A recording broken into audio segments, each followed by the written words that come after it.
Лада Гранта. Отремонтировали здесь центральный замок. У нас была здесь гниль в разъеме.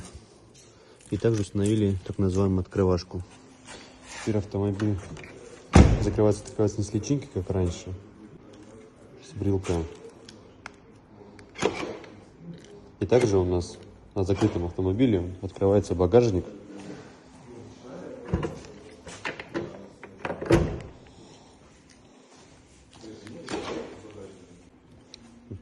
Обращайтесь в Электроник 40.